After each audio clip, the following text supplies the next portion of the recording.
Welcome to Mob Talk. Jason Harris guides our live weekly show with numerous automotive experts talking anything and everything automotive. Turn up the volume and let's get ready to rock. Our new topic for the next hour is managing your team. You're managing your team with emotional intelligence. And look, guys, I put this topic out there because I'm the first one to admit I suck at this. I royally suck at this. My emotional intelligence is just garbage. All right. I'm told very often by both my operations manager and the directing managers of all of our different departments that from understanding emotional cues, I'm not great at. So I am actively in a place where I understand this and I'm learning from it and I'm continuing to grow from this. All right. But my emotional intelligence, as far as understanding how people feel and why they feel the way they feel, all right, is not overly high. But what I've learned from talking to so many dealerships and interviewing so many successful dealerships over the last 5 years is that one of the big keys to their success is that they manage their team with a level of emotional intelligence. And I would love to kind of get your guys' thoughts on how we can do this and what are some great examples. Michael, you are to the right of me. So if you are listening right now and you are able to jump into the conversation, I would love to hear your thoughts on how we can manage a team with emotional intelligence.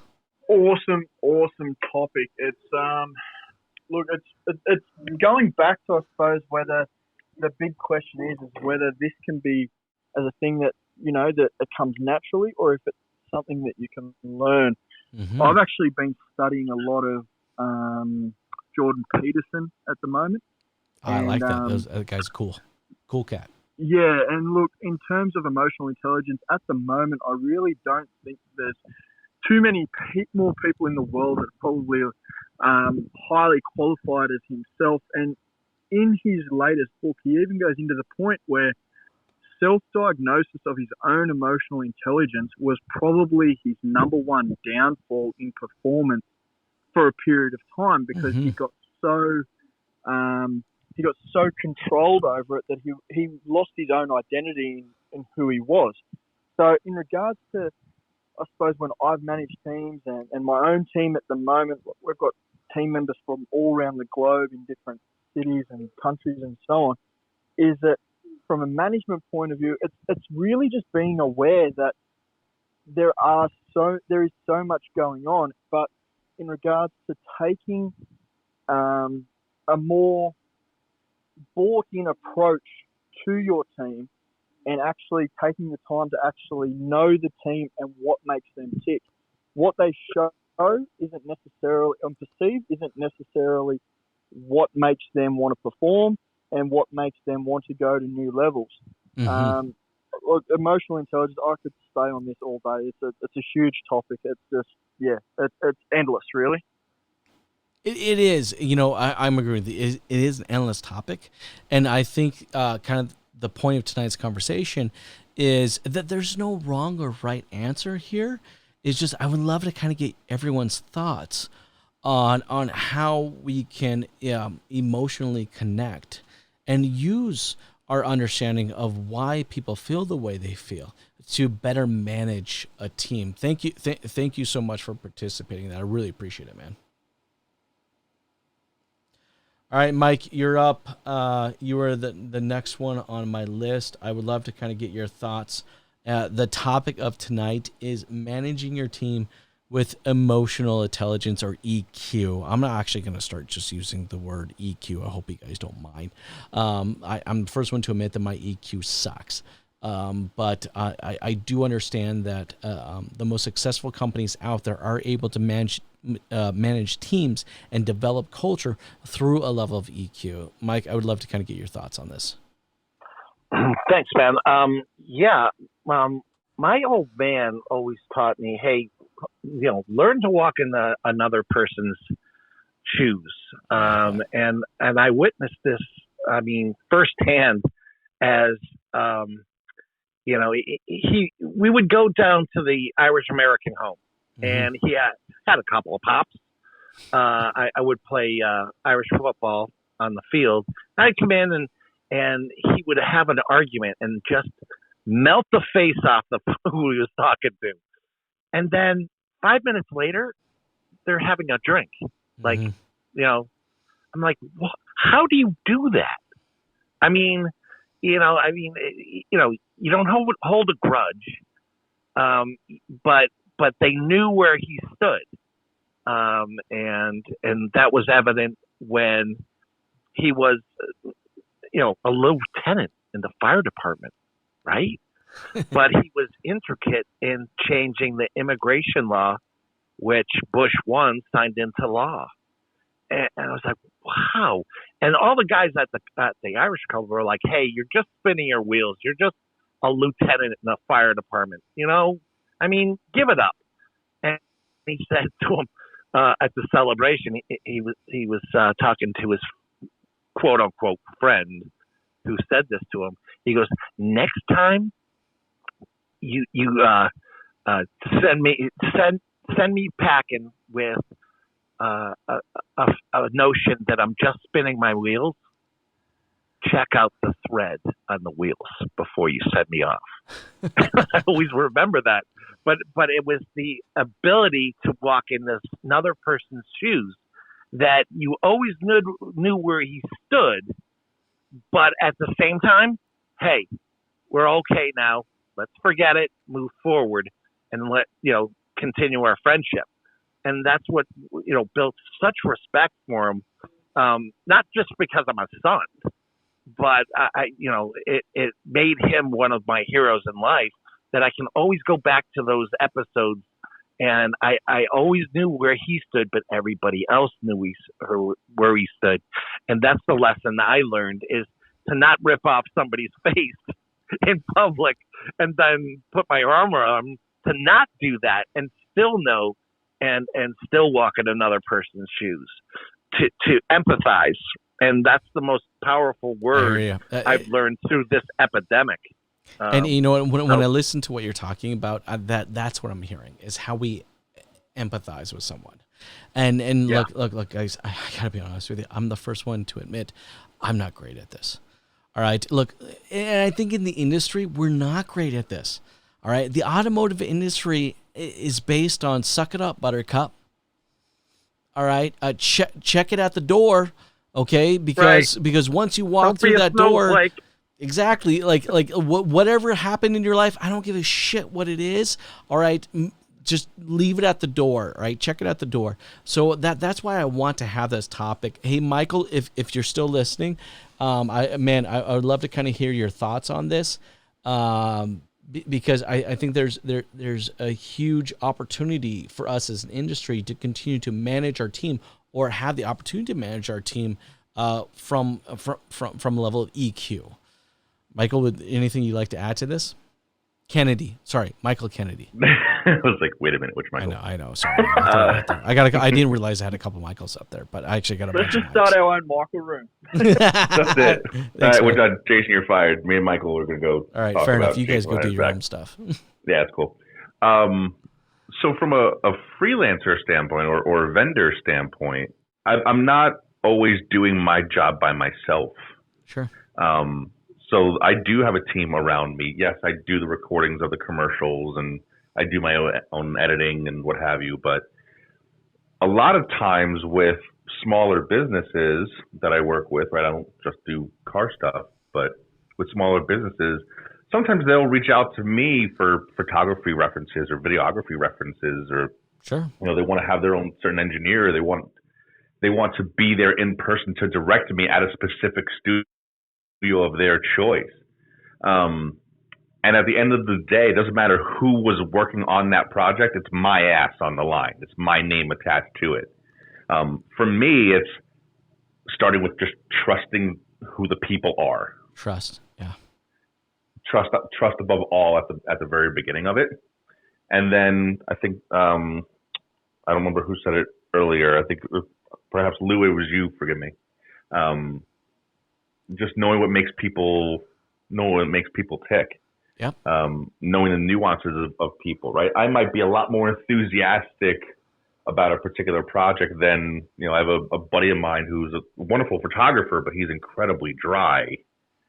He's not someone I got a couple of those that visibly shows emotion, but I trust him implicitly to do his job because his work speaks for itself. So as long as I keep lines of communication strong and set proper expectations for what the project is, because there's a stigma on my role that you just talk for a living, you just have a cool voice to put to a project. That's not what my job is.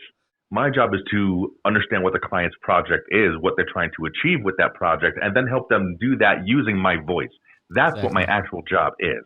So as long as the team that I have around me understands that and they know what the call to action is or what the client's expecting, I trust them to do their job because I work with them because their work speaks for itself. And then we all work as one cohesive unit to get it done, keep the customer happy, and then the customer comes back to us and everyone wins. Well, you know what, Michael, when I hear you saying that, I mean, what I'm hearing is that we have to cultivate an environment that it's safe to actually have conversations where, you know what, Michael, you did that recording. I don't fucking like it. It didn't hit the mark, right?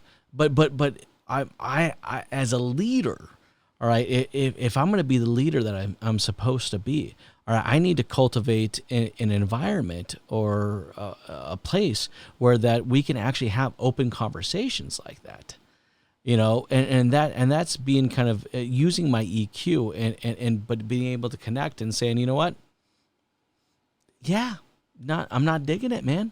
Let's move forward, But no, I appreciate that, Michael. Thank you so much. I really appreciate you adding that tidbit into tonight's conversation. Hey, Terry, if you're still listening, man, I'd love to kind of get your chime in on this as well.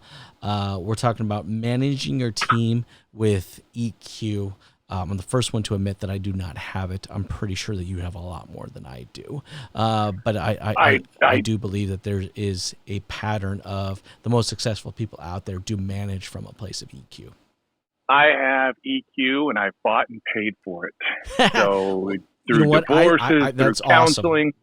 You have to work for it, right? No. Look. I know you're going to say more, but and I don't mean to cut you off there, but I think that's actually a great point. Is that, getting to a place where you really have emotional intelligence is not necessarily that you just read a couple of books. You have to fucking work for it, and you have to invest money and time to get to a place to do so. It's one way or another. You're going to invest money. That I can assure you, and you're going to invest time. And I came from a culture where it was a male-dominated culture, and locker room talk was literally locker room talk. And what I realized was that that culture was not didn't transfer to home life, and it took me a long time to realize that. And I think when I realized that was in 2008. Everybody went through 2008, and that's when I focused on the customer experience. And I know that sounds trite. I know that everybody is like, well, what's the opposite of customer experience? And I get that piece of it. But when I started focusing on that, when I started appealing to what the emotional connection to what my customer was going to have with my product, with my process, with whatever I was doing for them, then I found myself more successful. And it wasn't as much work then. It was a lot easier to manage things, and the stress went away. Everything just became a lot easier. So, yeah, it wasn't always an easy thing in order to get that, to that the higher EQ. Yep. But I also think that it's important in order to create what we were just talking about before. In order to create a process, that you need to have the respect of the people. If you come in and MF everybody and you're just a misogynistic asshole, people are not going to buy into your culture, whatever you're trying to promote, because you're a misogynistic asshole. So you can't have one without the other. You need to have some type of an EQ. I know you're degrading yourself with regard to your EQ, but you are connected to that. And the fact that you don't think that you are means that you are at least somewhat self-aware of it. And I think that you have to have that piece. In order to be a leader, you've got to be able to make that emotional connection. I had a manager when I was in the car business my dad was in the hospital and I missed a customer appointment. His comment to me was, that customer doesn't care what the hell happened to your dad. Yep. Get in here and get this thing taken care of. I was like, Jesus. I just never wanted to be that guy ever in my life. So you do have to have an emotional connection. You do have to have an EQ in order to be successful. And I think that's why the guys that you have in this room, are successful, is that they are in touch with that. Maybe not 100% of the time, but that they are in touch with it at least. Well, no, look, Terry, I think that's a good point, is that if we are going to become more emotionally intelligent, we have to be intentional about that, because I don't think it happens by accident. But I really appreciate your input. Thank you. Thank you so much. Hey, William, are you still listening? Are you still with us, brother? I'm still here, sir. What's going on, man? Hey, I know you got some thoughts on this, man. I think if you're going to connect, if you're going to connect with a team and you're going to motivate that team, develop that team, coach that team, train that team, all right, and create a culture, you have to be able to connect with them at an emotional level. And I would love to kind of get your thoughts and opinions of how someone can do that successfully. Well, the one thing that I take is as it relates to what we all do, with sales, is emotion transfers through your body language, right? Good point. So if you can tune into somebody's body language and what it's telling you about what's going on with them, then that's your first clue as to how you're going to be able to tap into them and find out what it is that you can do to, be there for them or bring them on board with what's going on that you need to have done, right? So there was a good book I read a long time ago, and it was Barbara Walters, and if I remember right, it was so let me see how was the title? How to Talk to Practically Anybody About Practically Anything, I believe was the title of it. Nice. And it was a good book. And then there was some others that I've read since then about body language. Now the one on that she had written was basically more on how to basically tap into starting a conversation with really just about anybody. And, we got people that are going to be very closed off and they don't like to talk about anything, especially themselves. And then there's some other people that are just an open book and want to just puke everything all over you. And you just have to know, especially in my opinion, there's people that are more closed off.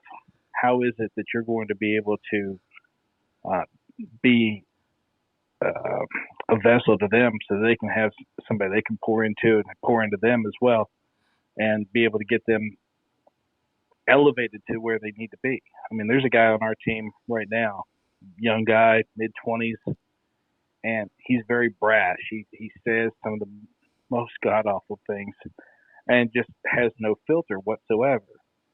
And, get him in front of clients, and sometimes he'll simmer down. Sometimes he's still kind of fresh. He tries to get a temperature of the customer and try to find out how he wants to deal with them. But, I've always cautioned him not to feel too comfortable with all of them because, you don't want to say the wrong thing. But the guy, come to find out, he says a lot of things off the cuff and just trying to get attention all the time. Mm-hmm. And what we're finding out is the guy, he's emotionally, he's kind of hurting right now.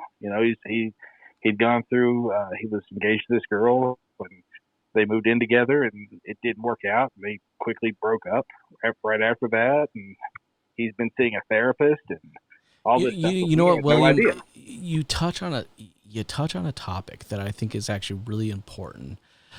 In the sense that if we are going to have emotional intelligence as a leader or a manager within our dealership, then we actually have to give our staff the ability to actually have emotions.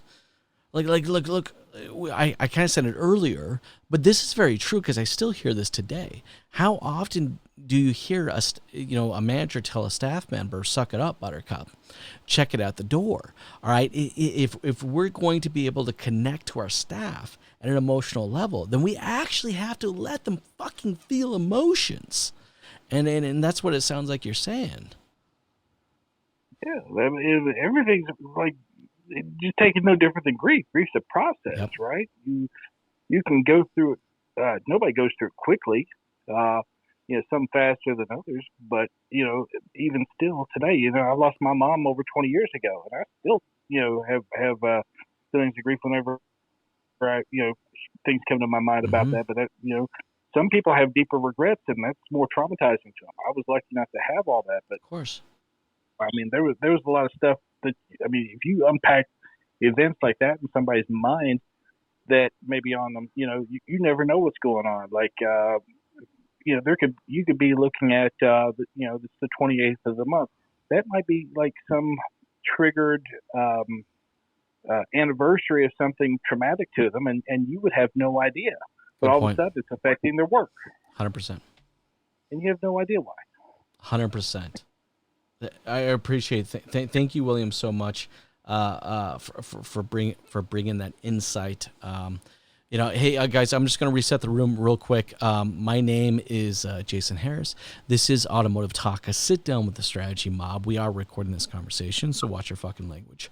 No, actually, I don't give a crap what you guys say. The intent behind this room is to be real, to be honest, and to be vulnerable. And I'm trying to deep dive into some real conversations. And we've had some amazing conversations tonight. So if you've kind of stuck in from the beginning, man, I can't tell you how much I appreciate that. Currently, right now, we are talking about managing your team with emotional intelligence. And I am the first one to admit that I do not have an overly high EQ, because I come from a culture, many years of a culture of suck it up, buttercup, and check it at the door. And only within the last 5 years have I really start to understand why I feel the way I feel, and also to embrace and understand and to accept why my staff feels the way they feel and why they feel the way they feel. But I think, and the reason I bring this topic up is because I find some of the most successful dealerships and businesses that I've ever communicated with it in the past have had this underlying connection with their staff in the sense of emotional intelligence. Lou, what's going on, man? You still with us tonight?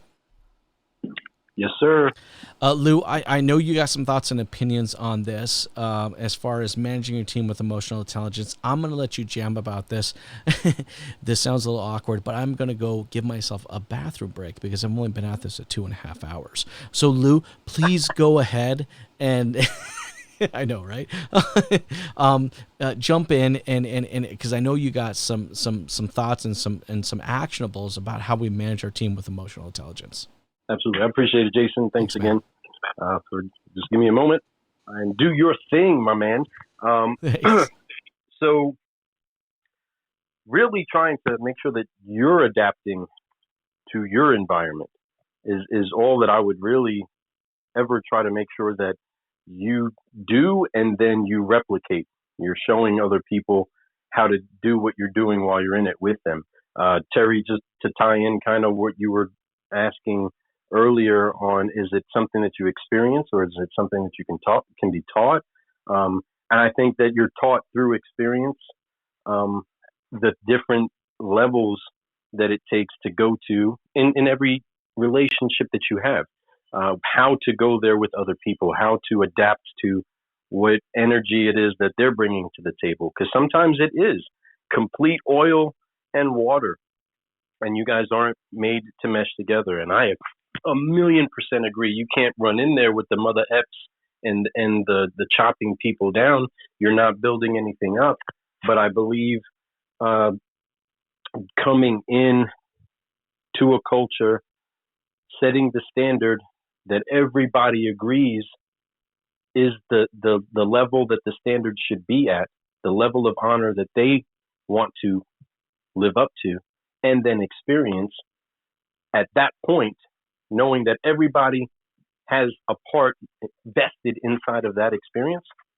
You then begin to create an understanding of the people around you, because you then know everybody ticks for a different cause. That's why it always was weird that everybody had to dress exactly the same in different scenarios and different dealerships that I've been to. They would have their flow. Sometimes it was adopted that, yes, this made sense. This makes sense for us to look this way. And I'm completely in agreement with their reason for them to be in uniform that way.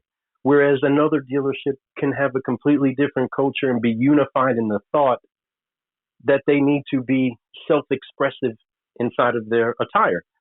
Either way, having the emotional understanding of yourself first, what it is that you feel. I think that, and I've said this once before, but personality tests, guys. Some of you do it inside of your dealerships. I was introduced to it one time when I was in Tennessee. A dealer pulled me into the office, was just loving the event that we were having, loved the meetings that we were doing, said, Lou, let me do this personality test on you.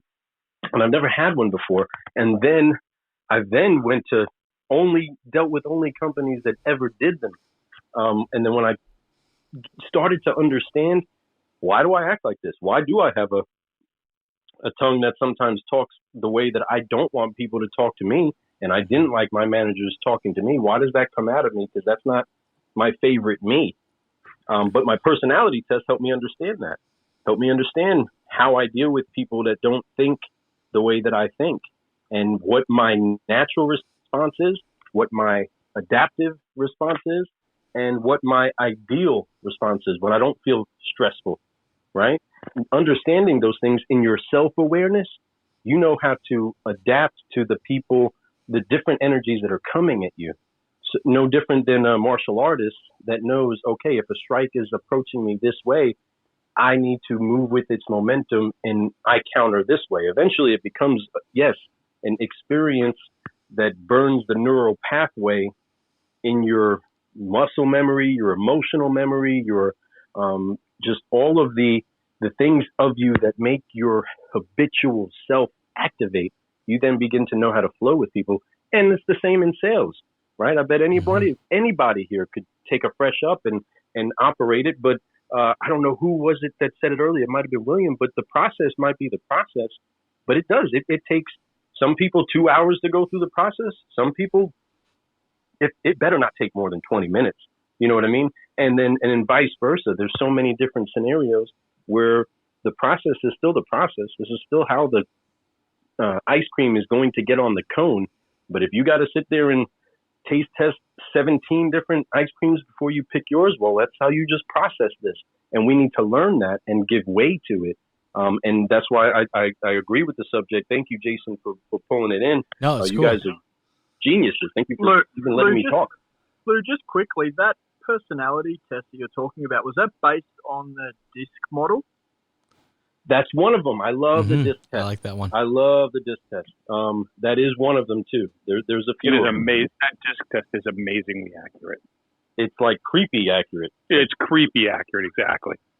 And look, it's one thing. I actually used to teach that to all the Greenpeace starting out, and the sort of the basis behind how to pick, the personality traits. And you watch it when the penny drops for somebody, and they actually do understand the personality traits about or behind the DISC model, and you watch the way that they can then communicate with different people, not just actually at work, but within the outside of the workplace. They actually understand why different people communicate the way that they do it, because they're chemically made up a different way, and by actually understanding how to then communicate with those people, it makes life a lot easier. I can say now, my sort of business has just gone through the roof, and my personal life and relationships, single-handedly, this model has just, I'll be honest, changed my life. Brother, you're all over it, and again, that's the difference. It's like the secret trick. You start to be able to look at somebody and just how they act, and whether they're acting from a point of pain or maybe there's something that's deeper in there, or that's just how that person, they're a high I, and that's how they process stuff, right? Well, that's just how it is, and this is how you talk to them. 100%, Lou, and Michael, thank you so much for jumping in there as well. Because look, I think if the intent as a leader is to connect with your staff at an emotional level, then you actually need to actually connect with yourself on an emotional level. And Lou, you were kind of talking about that.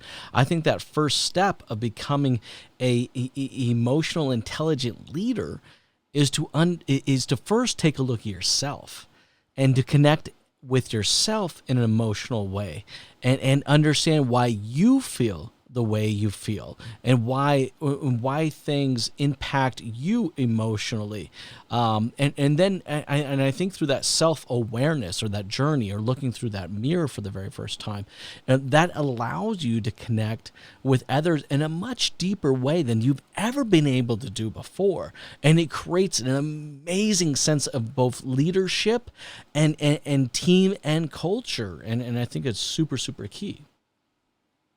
And just to add to that, and I'll shut up, I promise. No, but cool. It's that it helps you to realize you, the real you. And if you start to realize the real you, that's what you portray. And people buy into the real you, or they polarize by out from you. And 100%. So you then start to get the real from people when the real you shows up. You know, you can't fake the temperature it takes to get a boil going. It's either there or it's not. And being aware of what it is makes you know when you're at it. And, you know, there's some things that are indicators, you know, like the bubbles. Yes. But that's it. No, Lou, thank you so much. And I appreciate everyone kind of jumping into this subject. I do have a couple more people. I'd love to kind of hear you guys' thoughts on it. Ed, Henry, Ron, Duck, I see you guys there. And Ed, you're up next. So if you want to go and prepare yourself, go ahead. But no, if we are going to connect with people at an emotional level, then we need to connect with ourselves at an emotional level. And thank you guys for being, you know what, I just gotta say, thank you for just being fucking honest. You know, because I think when it comes to emotional intelligence, it is so easy to fake it till you make it kind of bull crap. And what I hear in this room is everyone just being really honest with themselves that, look, this is a journey. All right. This is not a light switch that I turn on and off. This takes time and dedication to get to a place where I am emotionally connected with myself, and therefore allows me to be emotionally connected with others. Thanks, guys, for participating in this conversation. I want to keep this going. I got Ed, I got Henry, I got Ron, I got Duck. I'd love to kind of get your thoughts on this. I'm going to reset the room super quick. This is Automotive Talk, a sit-down with the strategy mob. My name is Jason Harris. This is a recorded conversation, so watch your fucking language. No, be honest with you guys. The whole point of this conversation is to be transparent, to be open. So I want you guys to literally just describe to be transparent. That's what I'm looking for. Ed, thanks, man, for listening. I hope you can hear me right now. If you can jump into the conversation, I'd really appreciate it. Ed, I would love to get your thoughts on how we manage a team with emotional intelligence. So the funny thing about emotional intelligence is I came deeply from the school of suck it up, buttercup. Right? Me too. Yeah, you know, I came deeply from that school, whether it be athletics, or whether it was, you know, the culture that when I first started out, the family business and everything else. There's just a toughness that was supposed to be in you in order to be successful.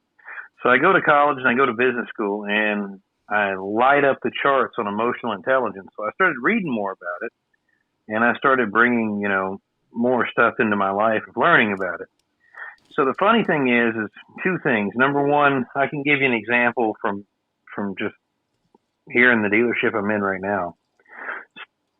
So 2-3 weeks ago, I come walking in the store. We've got a very good young salesperson. He's about 21 years old, and he just starts looking worse and worse and worse over the days.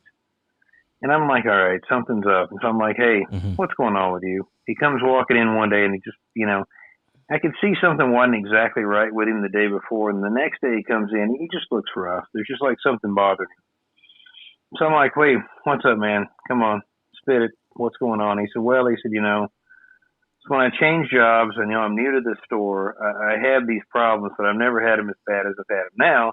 I was diagnosed with OCD when I was a child, and so I'm just having a really hard time.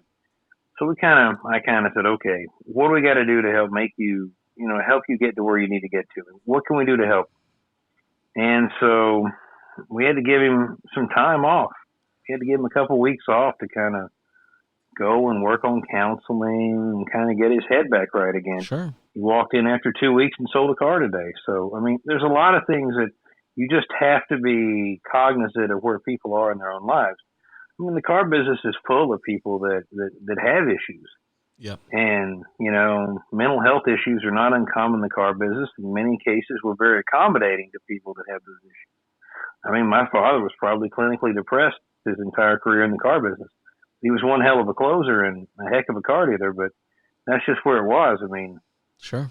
and kind of a thing of being cognizant of your people's feelings and where they are in their lives really goes a long way. Well, I think that says a lot. Showing I you think genuinely care. No, to your point, at 100%.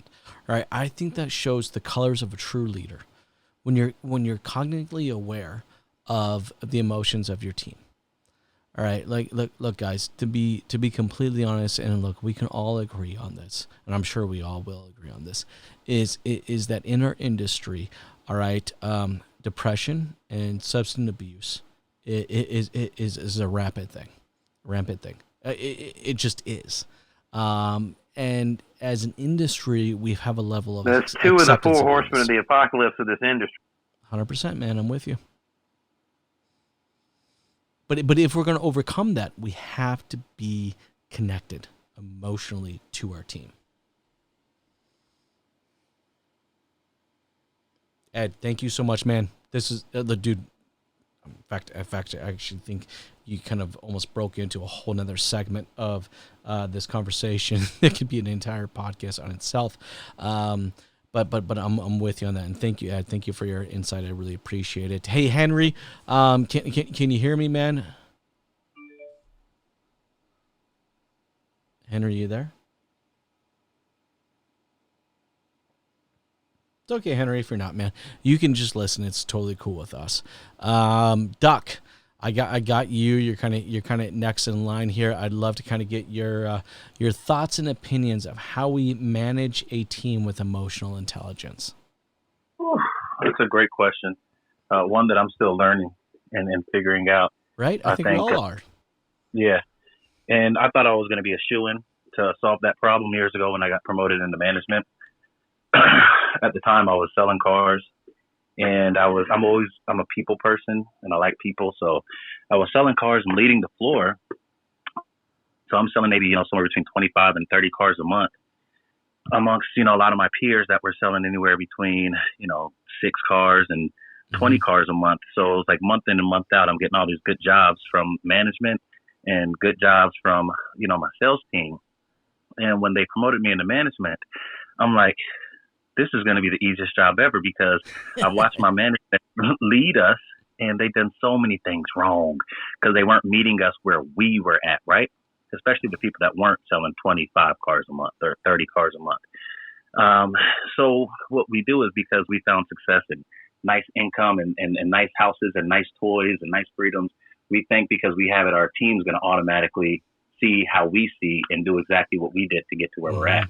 So I figured, I'm like, well, this is just going to be easy. So I'm working with my BDC and sales team, and it's just a matter of weeks where I'm scratching my head, and I'm like, they followed me when I was on the floor with them. Now they have to follow me because I'm their manager, right? When I say do the follow up, by default, they already know what it does. They saw me do the follow up, and they saw me get promoted. So this is just going to be easy peasy, and it wasn't. And I'm just thinking, and I remember getting frustrated holding meetings. And the most frustrating thing is when you're holding a meeting and you're looking at the eyes of your team and they're nodding their heads up and down at you. Like you're saying something that gets the job done, or something that will excel them to the next position, the next step. And you're developing them, and they're looking you in your eyeballs and nodding their head up and down. Like they understand what you're picking up. And an hour after the meeting's over, they're right back to twiddling their thumbs on their phones and not doing anything. And they're like, you say you want it, but your action shows something different. So, so what we do is we say, look, I have this, and this is what I got, and this is where I'm at. So you got to do this, because this is what but we're starting it so wrong. We're starting it, my store is one to say, like, I got to change the way that we hire people, because what we're doing is we're sitting them down in this office, and we're like, this is an awesome opportunity to make a ton of money, and we can make 6-figure. Our top guys make 6 figures a year, and our top guy does this, and our top guy made $12,000 last month, and this and this and that and that. And these people think, if you ask them, do you want to make $12,000 a month? They're going to say, yeah. Of course. But they don't know what that is, right? They don't know the work or anything, and that's not what they actually apply for. They apply for maybe something, a better boss, because the last boss at the fast food line was talk to them crazy, or they couldn't get over on their last boss. They wanted something with less responsibility. Who freaking knows what led them to us? But we have to start saying, this is an opportunity to where you can change a lot of people's lives. Is that something that you might be interested in? Take the 6 figures out, or not take it out, but leave that for the end. Let's find out who they truly are first, because we're shoveling high income and nice things and things that are important to us, and we don't know where they're at. So it's hard to tell them where to go because we're not where they're at and they're not where we're at. So I got tired of shaking my head or scratching my head and trying to figure out like why they won't do what I want them to do so they can have the things that I want them to have as opposed to the things that they might be looking for. And I think if we slow down and maybe have a more personal conversation about who they are up front and why, what brought them to us, what brought them to make, the sales position, or the ones that are already selling, when we're new into management or we're new into a store, find out who our sales team really are, or who they really are and why they are. Because one thing is to know like who they are, but if you don't know why they are, you really can't, just like a doctor can't diagnose a problem. He doesn't know the why the thing is hurting or how the thing is hurting. He can't really, he can't properly diagnose it. You know what, Duck? I really appreciate you. No, it's Ryan Duck. I was actually sorry. I had to take a moment because I was like, "Is your real name, first name Duck?" I was like, "That's awesome." Okay, then I looked at your profile. It's Ryan Duck. Duck Ryan. Dunston. but no, man. Look. I'm with you, right? If we're going to lead someone and we're expected to connect with someone so that we can lead with someone, all right, we have to have kind of a level of humbleness about it. All right, we have to be able to kind of put ourselves in their shoes and be able to connect with them as an individual for us to be able to do that. So, man, thank you so much for participating in the conversation tonight and that insight, because I think that's absolutely awesome. And I really do think that's kind of that does kind of does a great job of kind of just looking at the entire conversation tonight and summing it up, is that if we don't connect with the individuals within our team, we're never going to be able to actually manage them with any level of emotional intelligence. I want to take this moment to thank everyone for participating in tonight's conversation. We've had some amazing conversations, and the last conversation around managing your team with emotional intelligence, I think we've done a great job of having the conversation. I think we've only kind of maybe scratched the surface. I think there's a lot more to talk about. So please, everyone in this room, please connect with each other so that these conversations don't just live and die within this one room, but can continue well beyond and outside this room. And I just want to take this moment to thank everyone for participating in tonight's conversation. Thanks for tuning in to Mob Talk. Feel free to like, follow, comment, or get a hold of me with any ideas for new content on future shows. Be sure to check out more amazing automotive content from our Strategy Mob captains and crew at strategymob.com.